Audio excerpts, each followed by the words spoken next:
नमो भगवते तस्मै कृष्णायाद्भुतकर्मणे रूपनाम विभेदेन जगत् कीर्तयो यतः सच्चिदानन्दरूपाय विश्वोत्पत्त्यादिहेतवे तापत्रय विनाशाय श्रीकृष्णाय वयं नुमः।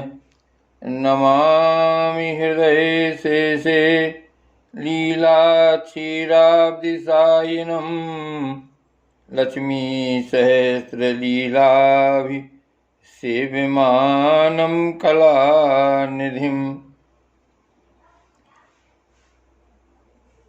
श्रीमद्भागवत महापुराण एकादश स्कंध 29वां अध्याय भागवत धर्मों का निरूपण और उद्धव जी का बद्रिका आश्रम गमन। उद्धव जी ने कहा, अच्युत, जो अपना मन बस में नहीं कर सका है उसके लिए आपकी बतलाई हुई इस योग साधना को तो मैं बहुत ही कठिन समझता हूँ। उद्धव जी ने कहा, अच्युत, जो अपना मन बस में नहीं कर सका है उसके लिए आपकी बतलाई हुई इस योग साधना को तो मैं बहुत ही कठिन समझता हूँ। अतः अब आप कोई ऐसा सरल और सुगम साधन बतलाइए। अतः अब आप कोई ऐसा सरल और सुगम साधन बतलाइए जिससे मनुष्य अनायास ही परम पद प्राप्त कर सके। कमलनयन, आप जानते ही हैं कि अधिकांश योगी जब अपने मन को एकाग्र करने लगते हैं तब वे बार बार चेष्टा करने पर भी सफल न होने के कारण हार मान लेते हैं और उसे बस में न कर पाने के कारण दुखी हो जाते हैं। पद्मलोचन, आप विश्वेश्वर हैं। आपके ही द्वारा सारे संसार का नियमन होता है। इसी से सारा सार विचार में चतुर मनुष्य आपके आनंद वर्षी चरण कमलों की शरण लेते हैं और अनायास ही सिद्धि प्राप्त कर लेते हैं। आपकी माया उनका कुछ नहीं बिगाड़ सकती, क्योंकि उन्हें योग साधन और कर्मानुष्ठान का अभिमान नहीं होता। परंतु जो आपके चरणों का आश्रय नहीं लेते वे योगी और कर्मी अपने साधन के घमंड से फूल जाते हैं। अवश्य ही आपकी माया ने उनकी मति हर ली है। प्रभु, आप सबके हितैषी सुहृदय हैं। आप अपने अनन्य शरणागत बलि आदि सेवकों के अधीन हो जाएं। यह आपके लिए कोई आश्चर्य की बात नहीं है, क्योंकि आपने रामावतार ग्रहण करके प्रेम बस वानरों से भी मित्रता का निर्वाह किया। यद्यपि ब्रह्मा आदि लोकेश्वर गण भी अपने दिव्य किरीटों को आपके चरण कमल रखने की चौकी पर रगड़ते रहते हैं। प्रभु, आप सबके प्रियतम स्वामी और आत्मा हैं। आप अपने अनन्य शरणागतों को सब कुछ दे देते हैं। आपने बलि, प्रहलाद आदि अपने भक्तों को जो कुछ दिया है उसे जानकर ऐसा कौन पुरुष होगा जो आपको छोड़ देगा। यह बात किसी प्रकार बुद्धि में ही नहीं आती कि भला कोई विचारवान विस्मृत के गर्त में डालने वाले तुच्छ विषयों में ही फंसा रखने वाले भोगों को क्यों चाहेगा। हम लोग आपके चरण कमलों की रज के उपासक हैं। हमारे लिए दुर्लभ ही क्या है। भगवान, आप समस्त प्राणियों के अंतःकरण में अंतर्यामी रूप से और बाहर गुरु रूप से स्थित होकर उनके सारे पाप ताप मिटा देते हैं और अपने वास्तविक स्वरूप को उनके प्रति प्रकट कर देते हैं। बड़े बड़े ब्रह्मज्ञानी ब्रह्मा जी के समान लंबी आयु पाकर भी आपके उपकारों का बदला नहीं चुका सकते। इसी से वे आपके उपकारों का स्मरण करके क्षण क्षण अधिकाधिक आनंद का अनुभव करते रहते हैं। श्री सुखदेव जी कहते हैं, परीक्षित, भगवान श्री कृष्ण ब्रह्मादि ईश्वरों के भी ईश्वर हैं। वे ही स्वत रज आदि गुणों के द्वारा ब्रह्मा विष्णु और रुद्र का रूप धारण करके जगत की उत्पत्ति स्थिति आदि के खेल खेला करते हैं। जब उद्धव जी ने अनुराग भरे चित्त से उनसे यह प्रश्न किया, तब उन्होंने मंद मंद मुस्कुराकर बड़े प्रेम से कहना प्रारंभ किया। श्री भगवान ने कहा, प्रिय उद्धव, अब मैं तुम्हें अपने उन मंगलमय भागवत धर्मों का उपदेश करता हूँ जिनका श्रद्धा पूर्वक आचरण करके मनुष्य संसार रूप दुर्जय मृत्यु को अनायास ही जीत लेता है। उद्धव जी, मेरे भक्त को चाहिए कि अपने सारे कर्म मेरे लिए ही करे और धीरे धीरे उनको करते समय मेरे स्मरण का अभ्यास बढ़ाए। कुछ ही दिनों में उसके मन और चित्त मुझ में समर्पित हो जाएंगे। उसके मन और आत्मा मेरे ही धर्मों में रम जाएंगे।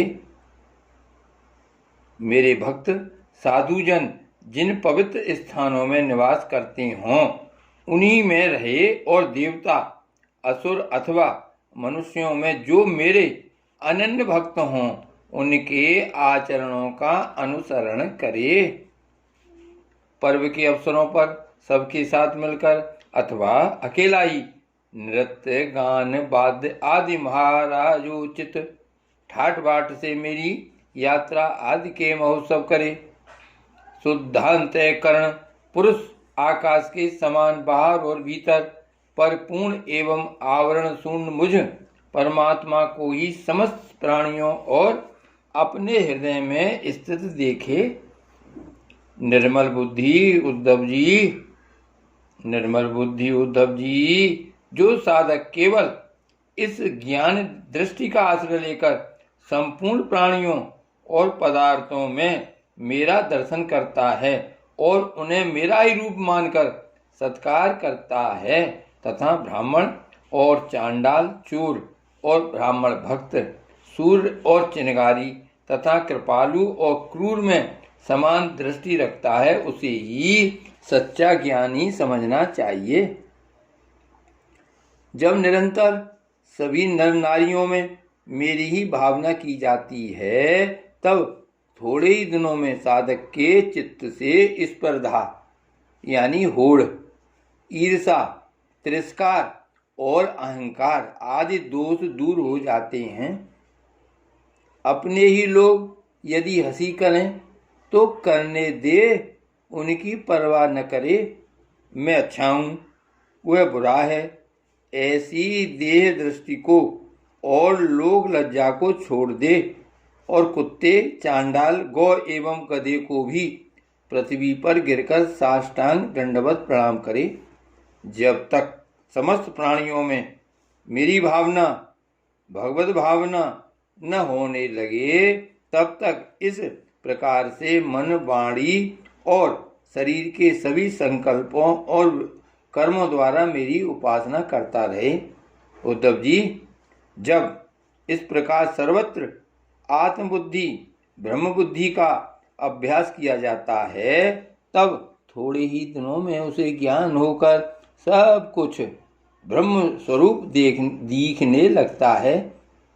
ऐसी दृष्टि हो जाने पर सारे संशय, संदेह अपने आप निवृत्त हो जाते हैं और वह सब कहीं मेरा साक्षात्कार करके संसार दृष्टि से उपराम हो जाता है। मेरी प्राप्ति के जितने साधन हैं उनमें मैं तो सबसे श्रेष्ठ साधन यही समझता हूँ कि समस्त प्राणियों और पदार्थों में मन, वाणी और शरीर की समस्त वृत्तियों से मेरी ही भावना की जाए। उद्धव जी, यही मेरा अपना भागवत धर्म है। इसको एक बार आरंभ कर देने के बाद फिर किसी प्रकार की विघ्न बाधा से इसमें रत्ती भर भी अंतर नहीं पड़ता, क्योंकि यह धर्म निष्काम है और स्वयं मैंने ही इसे निर्गुण होने के कारण सर्वोत्तम निश्चय किया है। भागवत धर्म में किसी प्रकार की त्रुटि पड़नी तो दूर रही, यदि इस धर्म का साधक भय, शोक आदि के अवसर पर होने वाली भावना और रोने पीटने भागने जैसा निरर्थक कर्म भी निष्काम भाव से मुझे समर्पित कर दे, तो वे भी मेरी प्रसन्नता के कारण धर्म बन जाते हैं। विवेकियों के विवेक और चतुरों की चतुराई की पराकाष्ठा इसी में है कि वे इस विनाशी और असत्य शरीर के द्वारा मुझ अविनाशी एवं सत्य तत्व को प्राप्त कर लें। विवेकियों के विवेक और चतुरों की चतुराई की पराकाष्ठा इसी में है कि वे इस विनाशी और असत्य शरीर के द्वारा मुझ अविनाशी एवं सत्य तत्व को प्राप्त कर लें। उद्धव जी, यह संपूर्ण ब्रह्म विद्या का रहस्य मैंने संक्षेप और विस्तार से तुम्हें सुना दिया। इस रहस्य को समझना मनुष्यों की तो कौन कहे, देवताओं के लिए भी अत्यंत कठिन है। मैंने जिस सुस्पष्ट और युक्त ज्ञान का वर्णन बार बार किया है, उसके मर्म को जो समझ लेता है उसके हृदय की संशय ग्रंथियां छिन्न भिन्न हो जाती हैं और वह मुक्त हो जाता है।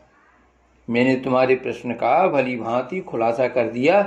जो पुरुष अब हमारे प्रश्नोत्तर को विचार पूर्वक धारण करेगा, वह वेदों के भी परम रहस्य सनातन पर ब्रह्म को प्राप्त कर लेगा। जो पुरुष मेरे भक्तों को इसे भली भांति स्पष्ट करके समझाएगा, उस ज्ञानदाता को मैं प्रसन्न मन से अपना स्वरूप तक दे डालूंगा, उसे आत्मज्ञान करा दूंगा। उद्धव जी, यह तुम्हारा और मेरा संवाद स्वयं तो परम पवित्र है ही, दूसरों को भी पवित्र करने वाला है। जो प्रतिदिन इसका पाठ करेगा और दूसरों को सुनाएगा, वह इस ज्ञान दीप के द्वारा दूसरों को मेरा दर्शन कराने के कारण पवित्र हो जाएगा।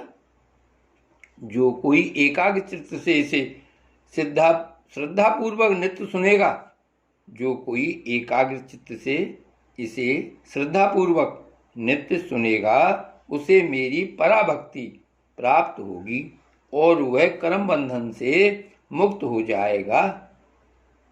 प्रिय सखे, तुमने भली भांति ब्रह्म का स्वरूप समझ लिया न, और तुम्हारे चित्त का मोह एवं शोक तो दूर हो गया न। तुम इसे दाम्भिक, नास्तिक, शठ, अश्रद्धालु, भक्तिहीन और उद्धत पुरुष को कभी मत देना। जो इन दोषों से रहित हो, ब्राह्मण भक्त हो, प्रेमी हो, साधु स्वभाव हो और जिसका चरित्र पवित्र हो, उसी को यह प्रसंग सुनाना चाहिए। यदि शूद्र और स्त्री भी मेरे प्रति प्रेम भक्ति रखती हों, तो उन्हें भी इसका उपदेश करना चाहिए। जैसे दिव्य अमृतपान कर लेने पर कुछ भी पीना शेष नहीं रहता, वैसे ही यह जान लेने पर जिज्ञासु के लिए और कुछ भी जानना शेष नहीं रहता। प्यारे उद्धव, मनुष्यों को ज्ञान, कर्म, योग, वाणिज्य और राजदंडादि से क्रमशः मोक्ष, धर्म, काम और अर्थ रूप फल प्राप्त होते हैं, परंतु तुम्हारे जैसे अनंत भक्तों के लिए वह चारों प्रकार का फल केवल मैं ही हूँ। जिस समय मनुष्य समस्त कर्मों का परित्याग करके मुझे आत्म समर्पण कर देता है, उस समय वह मेरा विशेष माननीय हो जाता है और मैं उसे उसके जीवत्व से छुड़ाकर अमृत स्वरूप मोक्ष की प्राप्ति करा देता हूँ और वह मुझसे मिलकर मेरा स्वरूप हो जाता है। श्री सुखदेव जी कहते हैं, परीक्षित, अब उद्धव जी योग मार्ग का पूरा उपदेश प्राप्त कर चुके थे। भगवान श्री कृष्ण की बात सुनकर उनकी आंखों में आंसू उमड़ आए। प्रेम की बाढ़ से गला रुध गया। चुपचाप हाथ जोड़े रह गए और वाणी से कुछ बोला ना गया। उनका चित्त प्रेमावेश से विह्वल हो रहा था। उन्होंने धैर्यपूर्वक उसे रोका और अपने को अत्यंत सौभाग्यशाली अनुभव करते हुए सिर से यदुवंश शिरोमणि भगवान श्री कृष्ण के चरणों में स्पर्श किया तथा हाथ जोड़कर उनसे यह प्रार्थना की। उद्धव जी ने कहा, प्रभु, आप माया और ब्रह्मा आदि के भी मूल कारण हैं। मैं मोह के महान अंधकार में भटक रहा था। आपके सत्संग से वह सदा के लिए भाग गया। भला जो अग्नि के पास पहुंच गया, उसके सामने क्या शीत अंधकार और उसके कारण होने वाला भय ठहर सकते हैं। भगवान, आपकी मोहिनी माया ने मेरा ज्ञान दीप छीन लिया था, परंतु आपने कृपा करके वह फिर अपने सेवक को लौटा दिया। आपने मेरे ऊपर महान अनुग्रह की वर्षा की है। ऐसा कौन होगा जो आपके इस कृपा प्रसाद का अनुभव करके भी आपके चरण कमलों की शरण छोड़ दे और किसी दूसरे का सहारा ले। आपने अपनी माया से सृष्टि वृद्धि के लिए दासारह, वृष्णि, अंधक और सात्वतवंशी यादवों के साथ मुझे सुदृढ़ इसने पास से बांध दिया था। आज आपने आत्मबोध की तीखी तलवार से उस बंधन को अनायास ही काट डाला। महायोगेश्वर, मेरा आपको नमस्कार है। अब आप कृपा करके मुझ शरणागत को ऐसी आज्ञा दीजिए जिससे आपके चरण कमलों में मेरी अनन्य भक्ति बनी रहे। भगवान श्री कृष्ण ने कहा, उद्धव जी, अब तुम मेरी आज्ञा से बद्रिका वन में चले जाओ। वह मेरा ही आश्रम है। वहाँ मेरे चरण कमलों के धोवन गंगा जल का स्नान पान के द्वारा सेवन करके तुम पवित्र हो जाओगे। अलकनंदा के दर्शन मात्र से तुम्हारे सारे पाप ताप नष्ट हो जाएंगे। प्रिय उद्धव, तुम वहाँ वृक्षों की छाल पहनना, वन के कंद मूल फल खाना और किसी भोग की अपेक्षा न रखकर निष्प्रय वृत्ति से अपने आप में मस्त रहना। सर्दी गर्मी सुख दुख जो कुछ आ पड़े उसे सम रहकर सहना, स्वभाव सौम्य रखना, इंद्रियों को बस में रखना, चित्त शांत रहे, बुद्धि समाहित रहे और तुम स्वयं मेरे स्वरूप के ज्ञान और अनुभव में डूबे रहना। मैंने तुम्हें जो कुछ शिक्षा दी है उसका एकांत में विचार पूर्वक अनुभव करते रहना। अपनी वाणी और चित्त मुझ में ही लगाए रहना। और मेरे बतलाए हुए भागवत धर्म में प्रेम से रम जाना। अंत में तुम त्रिगुण और उनसे संबंध रखने वाली गतियों को पार करके उनसे परे मेरे परमार्थ स्वरूप में मिल जाओगे। श्री सुखदेव जी कहते हैं, परीक्षित, भगवान श्री कृष्ण के स्वरूप का ज्ञान संसार के भेद भ्रम को छिन्न भिन्न कर देता है। जब उन्होंने स्वयं उद्धव जी को ऐसा उपदेश किया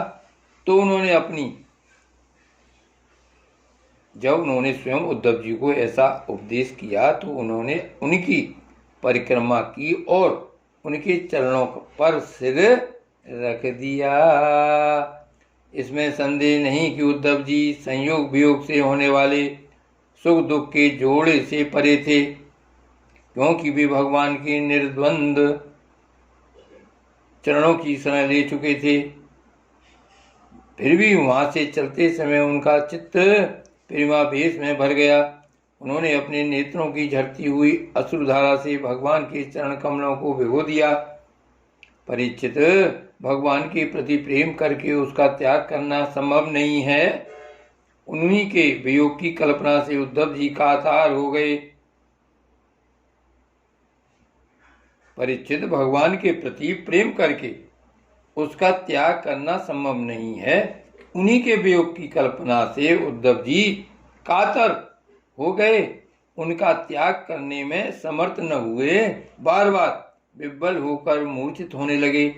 कुछ समय के बाद उन्होंने भगवान श्री कृष्ण के चरणों की पादुकाएं अपने सिर पर रख लीं और बार बार भगवान के चरणों में प्रणाम करके वहां से प्रस्थान किया।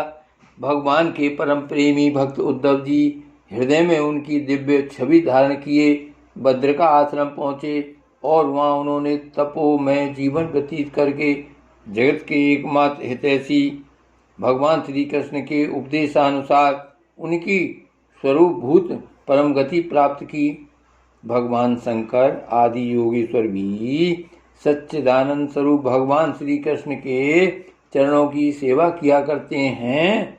उन्होंने स्वयं श्रीमुख से अपने परम प्रेमी भक्त उद्धव के लिए इस ज्ञानामृत का वितरण किया। यह ज्ञानामृत आनंद महासागर का सार है। जो श्रद्धा के साथ इसका सेवन करता है वह तो मुक्त हो ही जाता है, उसके संग से सारा जगत मुक्त हो जाता है। परीक्षित, जैसे भौरा विभिन्न पुष्पों से उनका सार सार मधु संग्रह कर लेता है, वैसे ही स्वयं वेदों को प्रकाशित करने वाले भगवान श्री कृष्ण ने भक्तों को संसार से मुक्त करने के लिए यह ज्ञान और विज्ञान का सार निकाला है। उन्हीं ने जरा रोगादि भय की निवृत्ति के लिए क्षीर समुद्र से अमृत भी निकाला था तथा इन्हें क्रम से अपने निवृत्त मार्गीय और प्रवृत्ति मार्गी भक्तों को पिलाया।